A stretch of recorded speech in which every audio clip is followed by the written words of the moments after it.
Assalamualaikum warahmatullahi wabarakatuh. Selamat pagi, Kesha. Baik, kita bahas ya di bab ini. Oke, untuk proses produksi, eh vouchernya, ya, ya jadi sudah diperbaiki ya dan sudah lebih baik menurut saya. Jadi alurnya sudah lebih jelas gitu ya. Ya soal pemotongan gitu ya, nanti ada pemeriksaan. Lalu jika kurang atau apa ditambahkan gitu ya. Lalu kemudian dilanjutkan ke pengisian topping. Lalu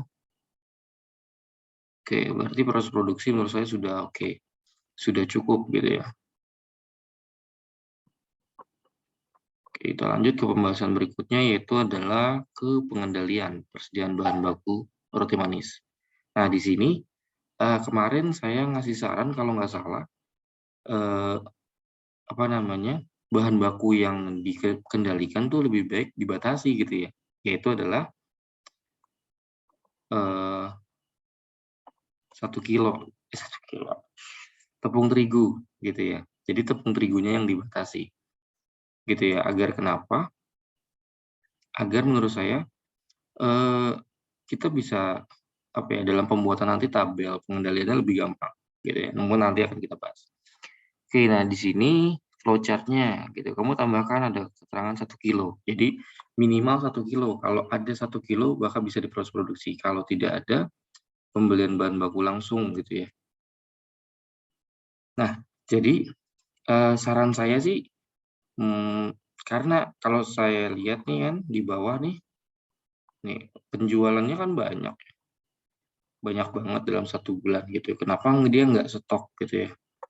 Karena kan ini konsepnya bahan baku agar dalam produksinya nggak, misalkan dalam pembelian gitu ya, bisa ada nafas gitu ya.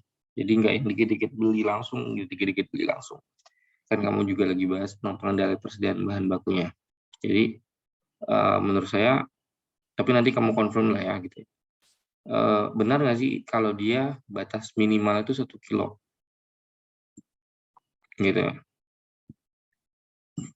Ya kalau benar nggak apa-apa gitu ya.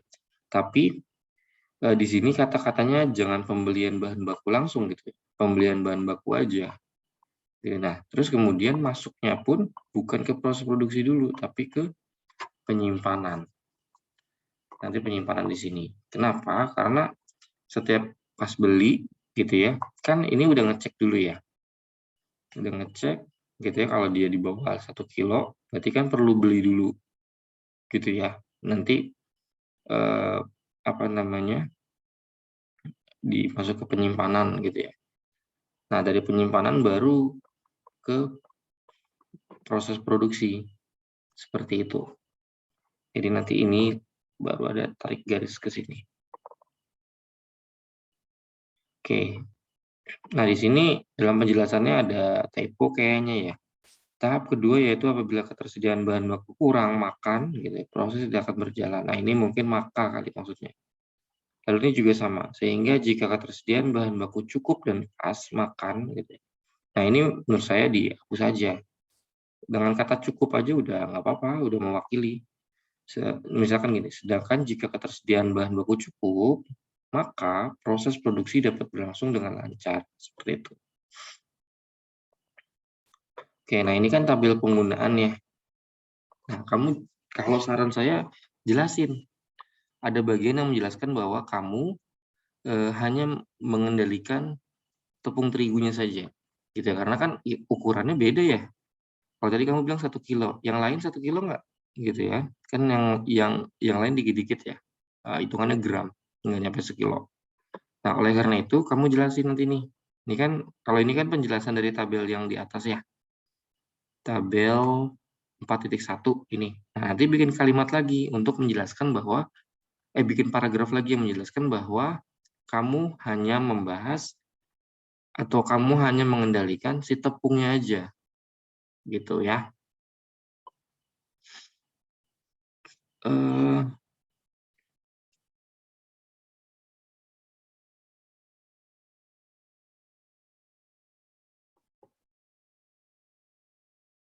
Oke, nah ini agak beda nih. Nah, ini 55 pieces. Nah, sedangkan tadi kamu bilang itu 50 pieces gitu ya. Nah, 5 piecesnya itu dari mana? Gitu. Karena ini kan udah ukuran ya, udah patokan bahwa ini standar bahan baku yang digunakan atau komposisi seperti itu. Ini ada berbeda, nanti dicek lagi.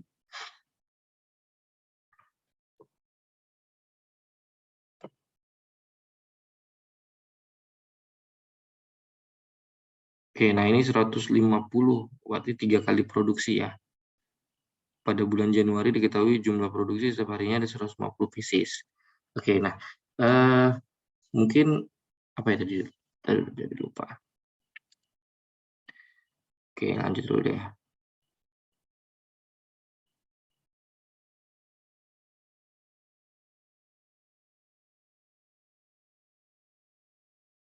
Namun ketika bulan Februari mulai menjual sebanyak 50 pieces selama 2 hari sekali.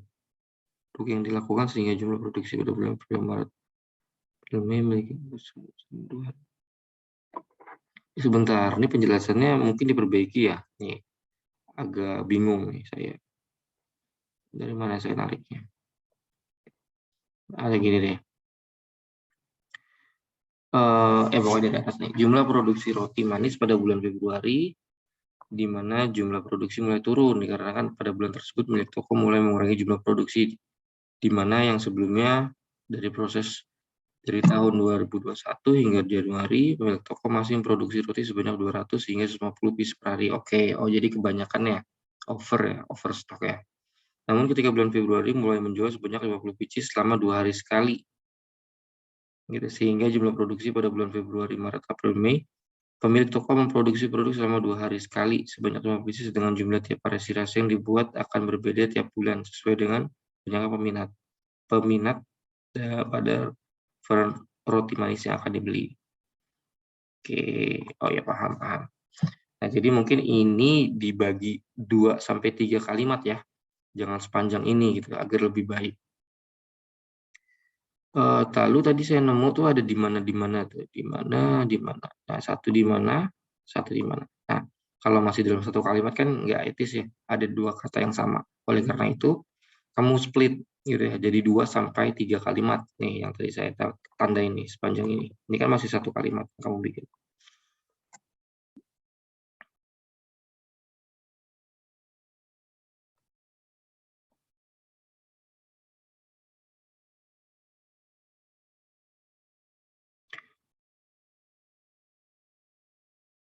Oke, di bulan Juni diperbesar.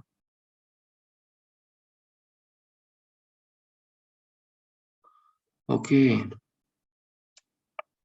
Nah, jadi mungkin gini, kenapa dulu 2021 hingga Januari 2022 owner-nya itu sehari memproduksi 3-4 kali gitu ya. Kenapa?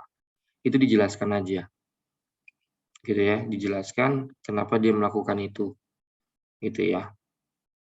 Lalu itu kan menyebabkan hari-hari berikutnya. Nah, lalu roti ini bertahan berapa lama sih? Kan namanya makanan ada pasti batas waktu ya, atau expire.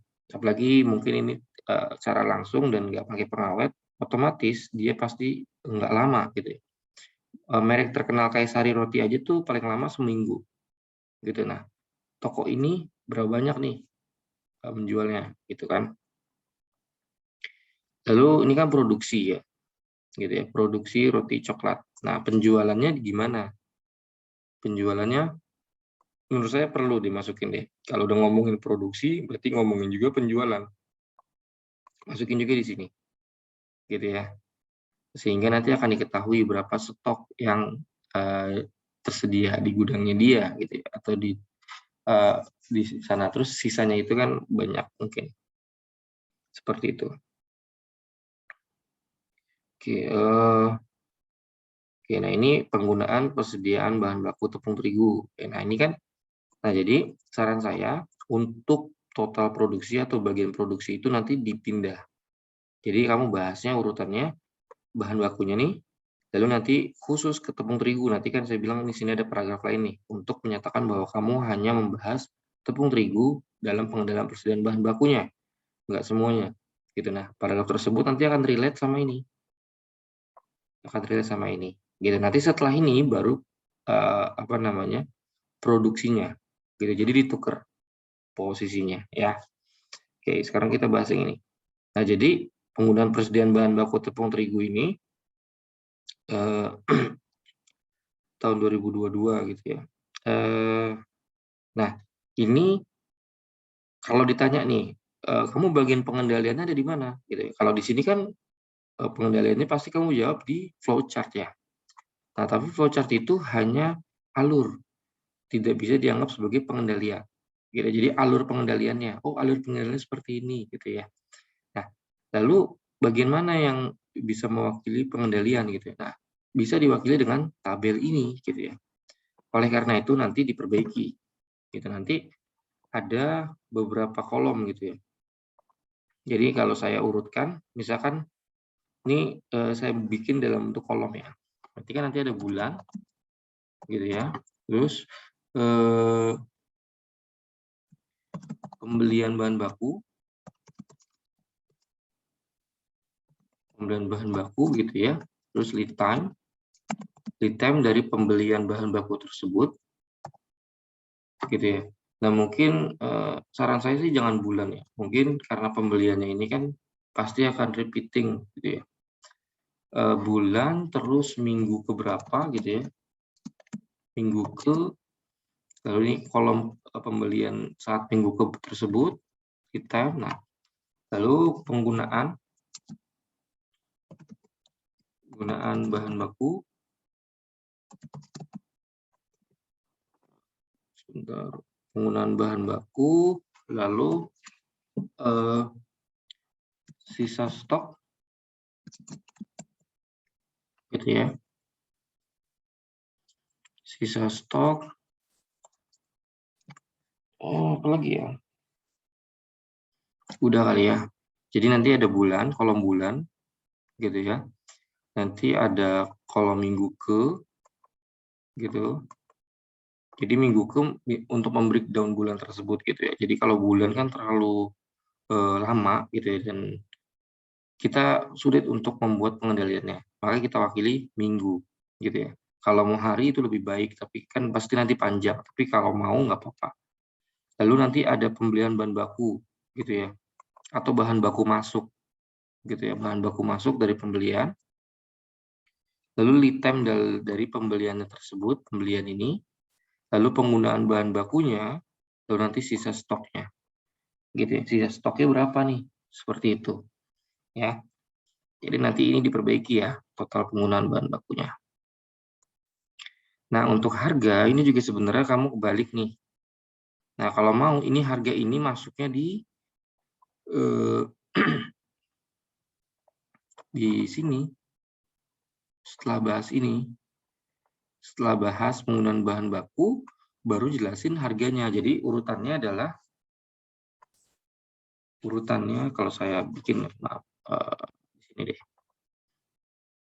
Oke, pertama tabel penggunaan bahan baku, lalu kedua itu adalah harga bahan baku, ketiga adalah tabel pengendalian,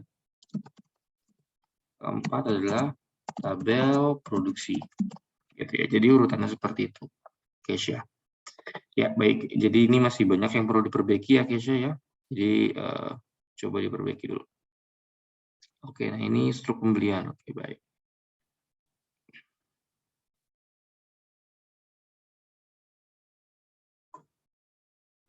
Oke, jadi itu aja Kesha. Terima kasih. Semoga dapat dipahami. Saya tutup. Assalamualaikum warahmatullahi wabarakatuh. Selamat pagi.